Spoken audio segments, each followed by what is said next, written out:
আসসালামু আলাইকুম, কেমন আছেন সবাই? গ্রামের বাড়িতে আসছি আর মায়ের হাতে পিঠা খাবো না, আর এই কনকনে শীতে পুলি পিঠা খাবো না, সেটা কি হতে পারে? চলুন তাহলে শুরু করা যাক।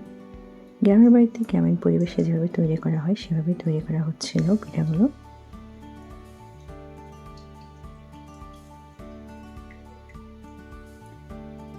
আমি আজকে একটু শর্ট করেই দেখাবো, যেহেতু আমি পুরো ভিডিওটা ভালোভাবে করতে পারিনি,